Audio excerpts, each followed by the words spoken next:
Hello student, आज के editorial का टॉपिक है the complex part two biofuel sustainability. इसको आप कनेक्ट कर पाएंगे जीएस 3 इकोनॉमिक्स एंड एनवायरनमेंट के पार्ट से। दोनों से ही आज के एडिटोरियल के एनालिसिस को कनेक्ट कर पाएंगे। इकोनॉमिक्स में इंफ्रास्ट्रक्चर में energy, ports, roads, airports, railways etcetera, and environment में conservation, environmental pollution and degradation, environmental impact assessment. इनसे आज के एडिटोरियल के एनालिसिस को आप कनेक्ट कर पाएंगे। बेसिकली आज का एडिटोरियल रिवॉल्व करेगा अराउंड बायोफ्यूल के और इसकी क्या सस्टेनेबिलिटी है और कैसे हम बेहतर यूज कर सकते हैं क्रॉप रेसिड्यू का और क्लाइमेट चेंज से बच सकते हैं, ग्रीन हाउस गैस एमिशन को कम कर सकते हैं और क्या क्रॉप यूज करना सस्टेनेबल होगा बायोफ्यूल के लिए। तो इसके अराउंड आज का एडिटोरियल रिवॉल्व करेगा। आते हैं आज के एडिटोरियल के एनालिसिस पर। कुछ सालों पहले बायोफ्यूल को अगर यूज करना होता था तो एक कांस्टेंट जस्टिफिकेशन देनी पड़ती थी इलेक्ट्रिकल व्हीकल के सामने। पूरे दुनिया में ऐसा सिनारियो था। आज के वक्त में इसमें कोई डाउट नहीं है कि इलेक्ट्रॉनिक व्हीकल्स जिसे ईवी कहते हैं बहुत तेजी से बढ़ गया वर्ल्ड में और इसको लेकर अवेयरनेस भी बढ़ गई। कोई भी डीकार्बनाइजेशन स्ट्रैटेजी अगर हम लेते हैं, डीकार्बनाइजेशन का मतलब कार्बन एमिशन कम करने के लिए, CO2 कम करने के लिए कोई भी हम स्ट्रैटेजी लेते हैं उसके भी कुछ नुकसान होते हैं कि कोई भी चीजें बिना ट्रेड ऑफ के नहीं हो सकती हैं। ट्रेड ऑफ मीन्स होता है कि अगर हम कोई चीज अगर हम अडॉप्ट कर रहे हैं, एक चीज अगर हम ले रहे हैं तो दूसरी चीज अगर ये है तो इसे हमें छोड़ना पड़ेगा इसे लेने के लिए, और वाइस वर्षा अगर इसे छोड़ना है तो इसे ले सकते। तो कोई भी चीज ऐसी नहीं है कि जिसमें ट्रेड ऑफ नहीं हो। एग्जाम्पल के लिए अगर हम देखें, अगर हम ट्रांजिशन करते हैं ईवीज के तरफ, अभी जो प्रेजेंट में यूज होता है कार्स में या व्हीकल में, internal combustion engine ICE use होता है और उसके सपोर्टिंग इंफ्रास्ट्रक्चर भी हमारे पास है। लेकिन अगर इसे पूरी तरीके से रिप्लेस करना है तो ये कैपिटल इंटेंसिव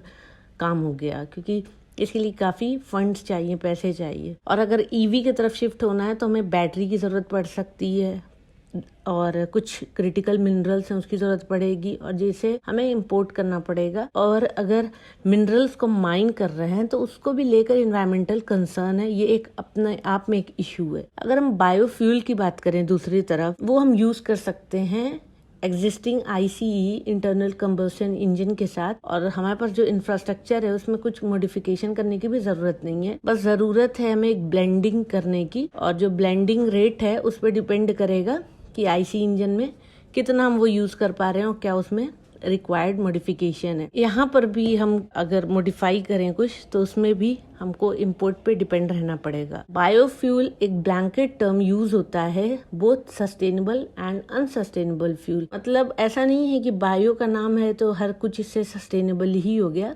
सस्टेनेबिलिटी और अनसस्टेनेबिलिटी दोनों ही चीजें इससे जुड़ी हुई हैं और यहाँ पे अंडरस्टैंड करना जरूरी है कि क्या ये एसेंशियल रहेगा हमें।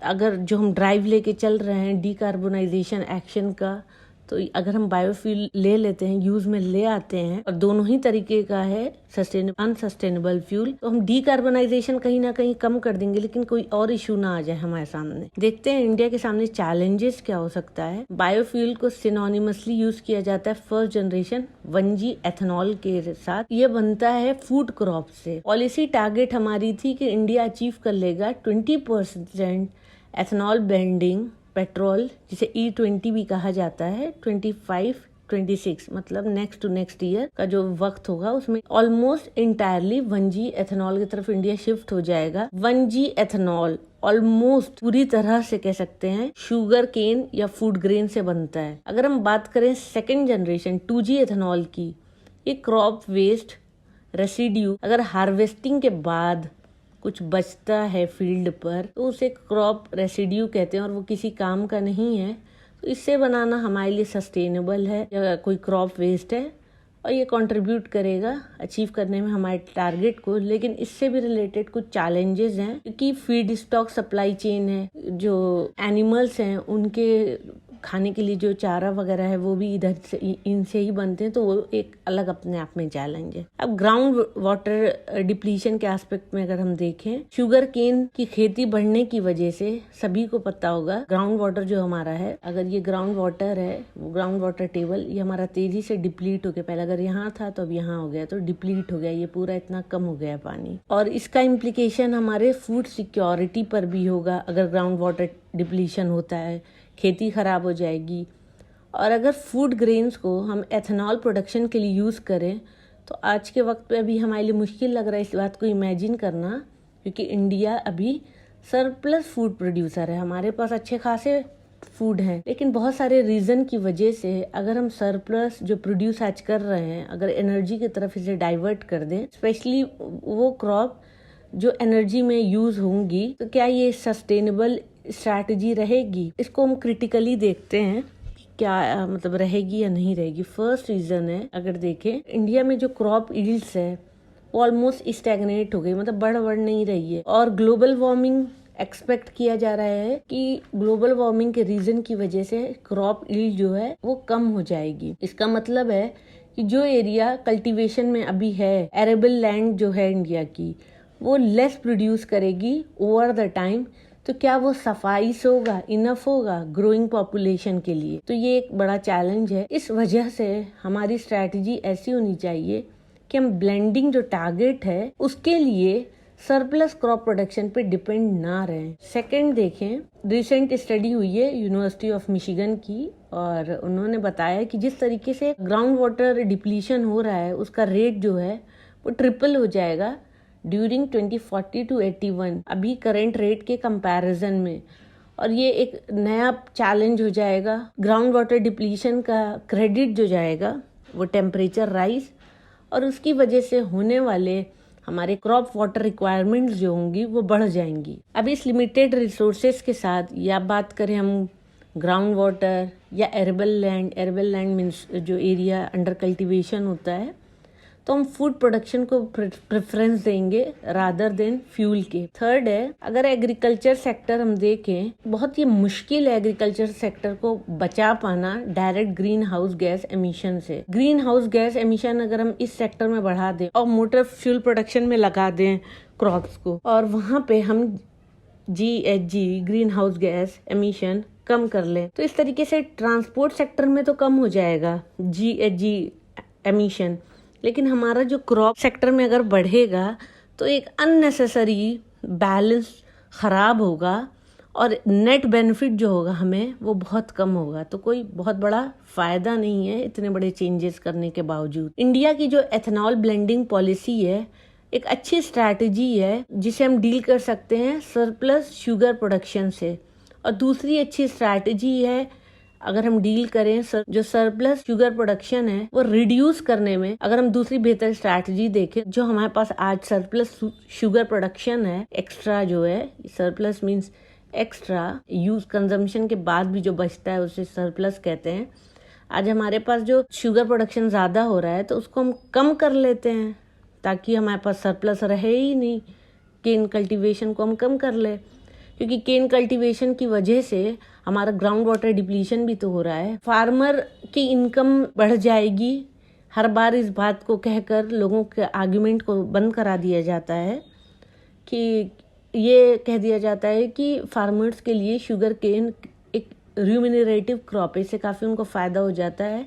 लेकिन इस तरीके की क्रॉप में गवर्नमेंट के इंटरवेंशन ज़रूरी है और कुछ इसमें वर्क नहीं कर सकता। अगर हम चाहें तो किसी और क्रॉप को भी रिम्यूनरेटिव बना सकते हैं शुगर केन की तरह। तो बायोफ्यूल सस्टेनेबल क्या है? अगर हम इसे प्रोड्यूस करते हैं क्रॉप के बचे हुई चीज़ों से, रेसिड्यूज से या किसी और वेस्ट से, जहाँ पर वाटर या GHG फुटप्रिंट और food green house gas footprint भी कम होगा। अगर हम बात करें ग्लोबल बायोफ्यूल अलायंस की, अभी इंडिया ने रिसेंटली G20 समिट दिल्ली में इसे बनाया है और एक्सपेक्ट किया जा रहा है कि ये स्ट्रेंथन करेगा डेवलपमेंट ऑफ सस्टेनेबल बायोफ्यूल और इसके साथ ये प्रमोट करेगा एथेनॉल अपटेक को। हमारे लिए एक हिस्टोरिक मूवमेंट है क्योंकि इंडिया ने अपना ये कमिटमेंट पूरा कर दिया क्लाइमेट एक्शन को लेकर, जहां पर पूरे वर्ल्ड में जितनी कंट्रीज हैं, यहाँ पे G20 मतलब 20 कंट्रीज तो हैं, उनका एक कोऑपरेशन ले लिया, तो एक तरीके का ये ग्लोबल कोऑपरेशन हो गया। एनर्जी ट्रांजिशन कमीशन की report bio resources with in net zero emissions economy, उन्होंने रिकमेंड किया बायोमास को प्रायोरिटाइज करना चाहिए उन सेक्टर में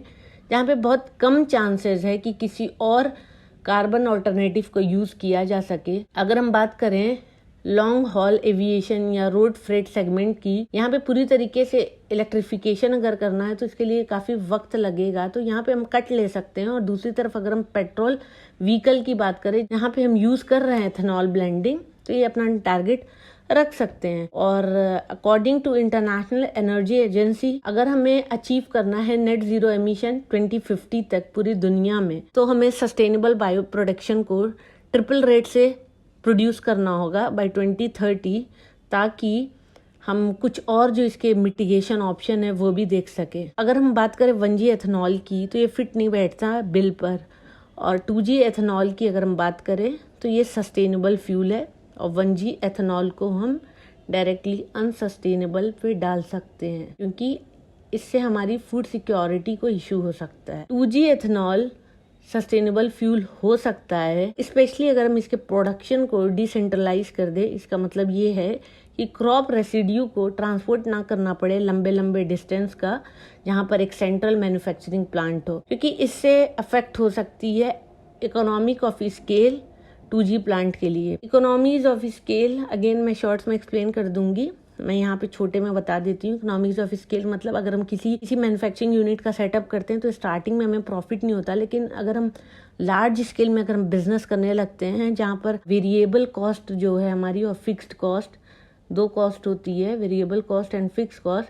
फिक्स कॉस्ट ऑलमोस्ट हमारी कवर हो चुकी होती है, ओवर द लॉन्ग टाइम हम उसका पैसा निकाल चुके होते हैं। वेरिएबल में हम चेंज करके ज्यादा प्रोड्यूस करके फायदा कमा लेते हैं। अगर हम बैलेंस करें economies of scale, energy need and cost of biomass collection, जो भी हमारी एनर्जी की जरूरत है और उसकी जो कॉस्ट आएगी कलेक्ट करने में बायोमास, और दूसरी तरफ जो ट्रांसपोर्ट करना होगा लार्ज डिस्टेंस, ये एक बड़ा चैलेंज है इन दोनों के बीच में बैलेंस करना। ग्लोबल बायोफ्यूल्स अलायंस हेल्प कर सकता है इनोवेशन और टेक्नोलॉजी डेवलपमेंट में और इस्टेब्लिश करने में एक एफिशिएंट बायोमास सप्लाई चेन और smaller scale decentralise biofuel production unit, छोटे छोटे प्रोडक्शन यूनिट कम डिस्टेंस पर, जहां पर easily crop residue manufacturing plant तक जा सके, लंबा डिस्टेंस ना ट्रेवल करना पड़े। और अगर हमें इसे वाकई अचीव करना है, सस्टेनेबिलिटी अचीव करना है, तो ये एक कॉम्प्लेक्स प्रोसेस है, specially with respect to biofuel. बहुत सारी स्ट्रैटेजी है, लेकिन कोई भी स्ट्रैटेजी अडॉप्ट करने से पहले हमें उसे बहुत अच्छे से एग्जामिन करने की जरूरत है, और इसे हमें ब्रॉडर कॉन्टेक्स्ट में देखने की जरूरत है, लार्जर इकोसिस्टम अवॉइड करने की जरूरत है, कोई भी होने वाले नेगेटिव कॉन्सिक्वेंसेस को। तो ये था आज का एडिटोरियल का एनालिसिस। इसमें अगर कोई भी टफ टर्म होगा, मैं कोशिश करूंगी उसे मैं शॉर्ट्स में एक्सप्लेन कर दूं। Thank you for watching my video. Please share, like and subscribe.